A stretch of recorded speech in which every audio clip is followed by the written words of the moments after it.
Hey InterVarsity, welcome to our extra credit webinars.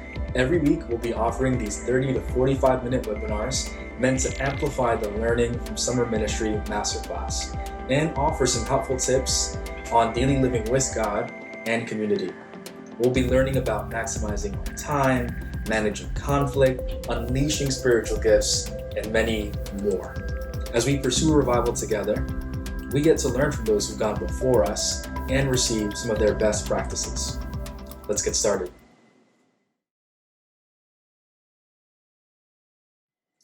Think back to the beginning of this year. I know that feels far, far away. At the beginning of this year, you might have had some sort of structure in your life. You were going to school at a certain time, maybe you had a job or an internship, time to do work, time to hang out with friends, maybe time in church, and so on. As we continue on in this pandemic, and as we even encounter the upcoming summer break, it might feel like that structure has been robbed from you. You might be finding yourself with way more time on your hands, or you might be feeling like things are a lot busier all of a sudden, and there's more work to do. You might be drifting on a sea of unproductivity, not sure of where you'll end up, or drowning in the waves of busyness, desperately trying to come up for air. So, how do we prioritize and how do we make space this summer? How do we maximize our time? How do we create space to be with God and get all of our work done when it feels like we have to choose one or the other sometimes? Check out this vase with me. Imagine this vase representing all of your time for the week. Here's what you can fill it up with: these larger rigid stones or this malleable sand. Where would you start? I think for many of us, we might pour the sand first. I mean, it's easier to do. It takes way less effort, and then we can put in the rocks second. But watch what happens. The sand that was once malleable no longer allows anything to get through, and the rocks don't fit anymore. For how many of us is it true that we have important things that we want to get done in the week? We get through the whole week and it feels like we've done a whole lot, but we didn't do the things that we wanted to do. I know that's true of me a lot. If that's true for you, you might be putting in the sand first, prioritizing the smaller, less important tasks, and not creating space for the important, life-giving tasks. You're probably putting in the rocks last. But watch what happens when we actually put the rocks in first. They're able to fit in the vase. And when we pour the sand back in, the sand is malleable enough to sneak in and fit in between those spaces that the rocks leave. See, when we start with our big rocks first, the smaller, less important tasks will actually find their way in our schedule and won't catch us by surprise. Let's do this together. I'm going to walk us through how we can prioritize and identify our big rocks, know what the smaller, less important tasks are in our lives, and begin to schedule our summer all in this session.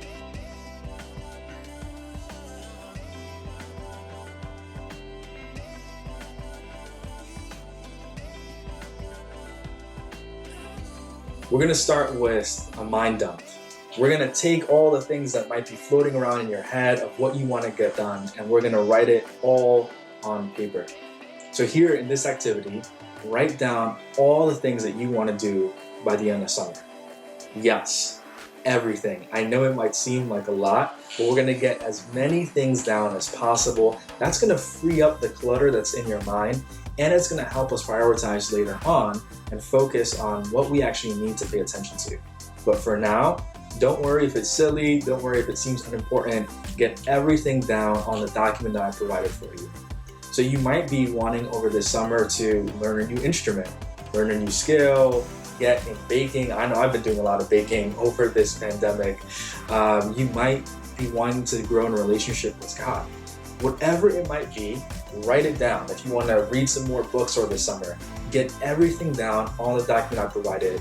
And let's take a few minutes now to jot down as many things that come to mind that you want to accomplish at the end of summer.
Okay, you might have a lot of things down, and that is great.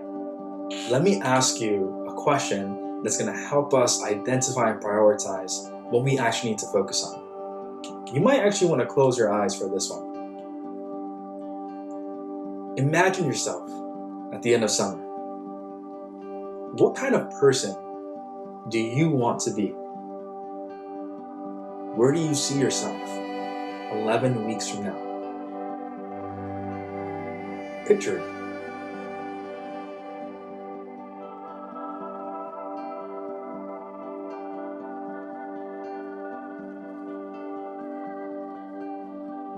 You can open your eyes now. Now let's go back to our list. We're going to choose only 3 to 5 things that will help us become those people. Now, if you're used to doing a lot and taking on a lot of big goals, this may not feel like a stretch for you. Here's my word for you. The goal is not to do. The goal is not to overstretch ourselves. The goal is not to simply be productive for production's sake. The goal is to become. We learned earlier this week that our being and becoming is connected to Jesus' being and becoming. So the things that we're about to prioritize are the things that are going to help us become the people that Jesus intended us and created us to be. That's why we prioritize. That's why we choose these big rocks. That's why we schedule, not to simply be human doings, but we want to be human beings, not led away and led astray by the things that life might hit us, but to actually take ownership of the things that we are wanting to disciple us in this season, the things that we're wanting to cultivate us and help us become the people God has meant us to be. So what we're going to do now is do some listening prayer over our list. And it's simple. Ask Jesus to highlight 3 to 5 things that will help you this summer become closer to the image that He's created you to be, closer to the person that He's created you to be. Take a few moments now to listen to Jesus and ask Him about those 3 to 5 things to prioritize over this summer.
Now you might have your 3 to 5 things and are wondering, is this spiritual enough?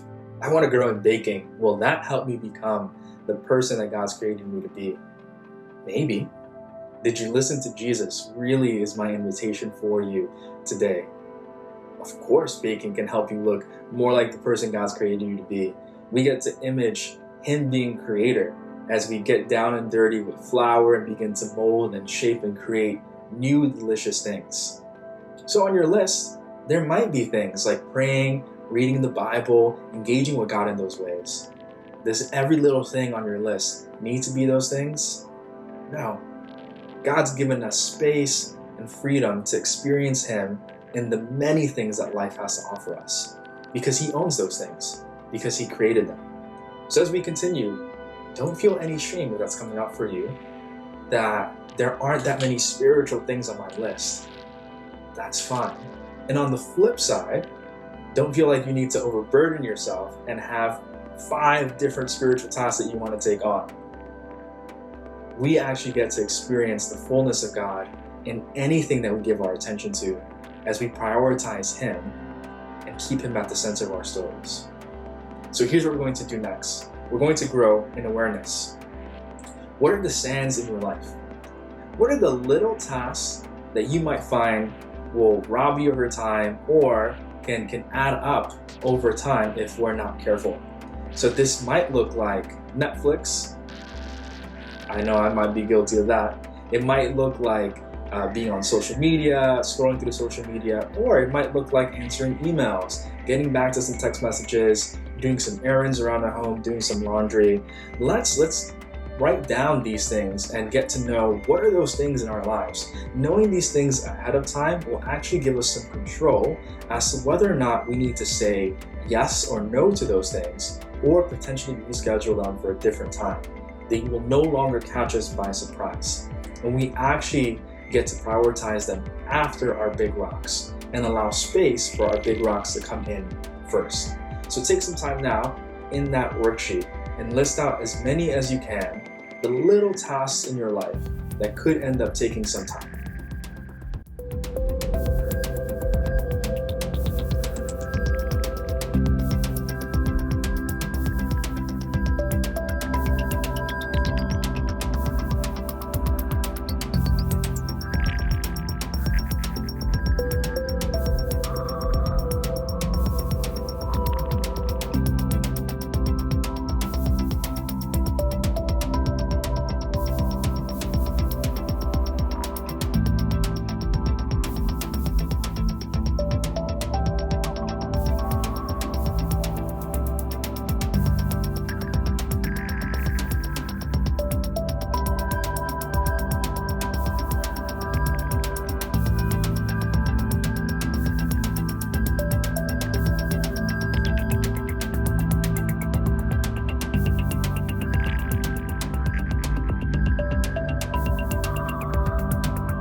Now that we know what our big rocks are and what might get in the way, we can begin to fill up our vase.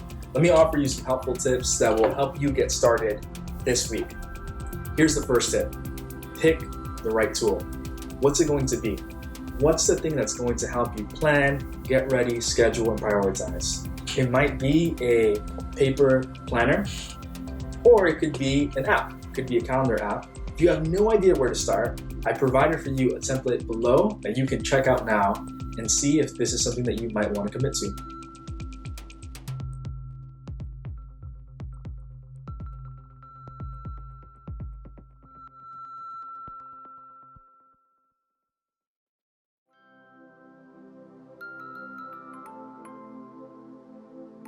Second tip, Pick a day in the week where you're going to review the week ahead. It might be a Sunday. Take 30 minutes to walk through the upcoming week and think about this first. What are the things that are happening next week that cannot move? It might be an appointment, you might have a job, you might be enrolled in summer ministry masterclass. Take some time now to fill in your schedule for next week, the things that cannot move in the upcoming week.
Third tip, let's now put in our personal big rocks. Where are those 3 to 5 big rocks going to fit in your schedule? Remember earlier this week on Monday, Kevin challenged us with this question.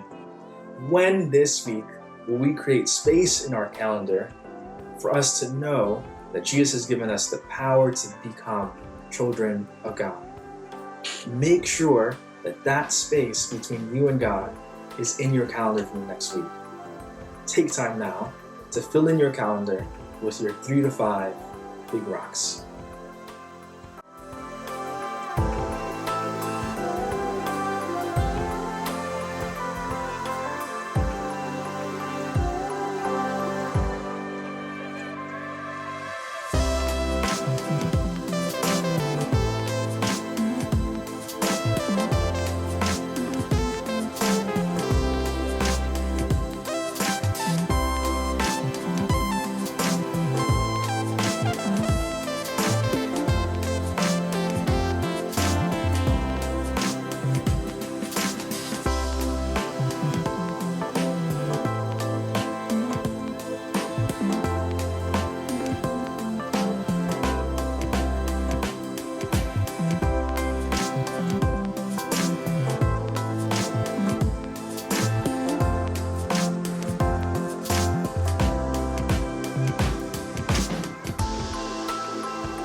Here's the 4th tip. What are the tasks that need to go in for the next week? Doing laundry, answering emails, getting back to phone calls. Anything that's time sensitive should actually go in first. So make sure you prioritize those things. Things that may or may not be time sensitive, we can focus on those later if we have space. That's a discernment tool for you. If you don't have space in your calendar, you might actually need to say no to it. So take some time now to put in the tasks that are upcoming for you next week that aren't as important as those big rocks.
The last tip I have for you guys is to reflect. Sometime at the end of the week, maybe even the same time that you're planning the next week, you want to give time to reflect. And here's some helpful ways to actually engage in reflection. I want to invite you to reflect on the ways that you engage with God over the week and the ways that you engage with your big rocks. Here are some helpful reflection questions for you if you're not sure of where to start. Where did you feel close to Jesus in the past week? Where did you feel far? What activities brought you joy last week? What activities felt draining? What do you need to say yes to next week? What do you need to say no to? The answers to these questions will help you better engage next week and continue to grow you in awareness of what you need to say yes to and what you need to say no to. Take some time to jot down those reflection questions or come up with some of your own.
Before we close, I have some final thoughts for you. Here's the first.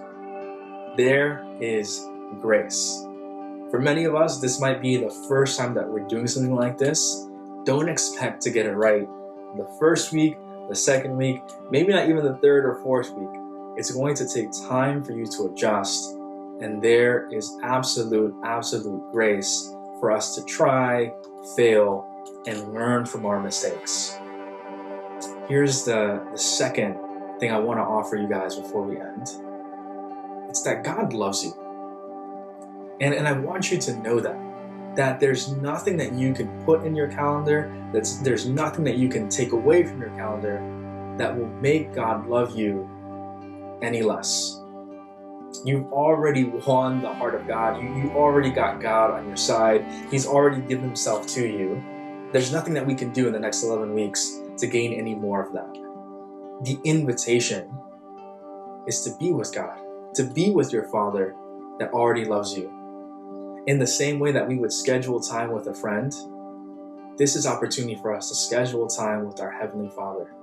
Pick the place, pick the time that you get to be with him, that you get to dine with him, that you get to soak in his presence.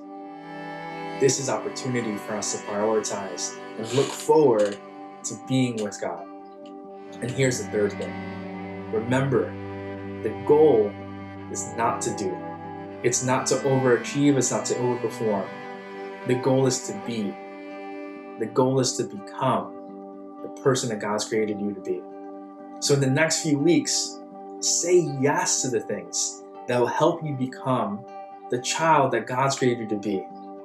And use discernment to say no to the things that will lead you astray from becoming who God has created you to be. Blessings on you as you engage with God, as you engage with your big rocks, and may we all become those that God has created us to be.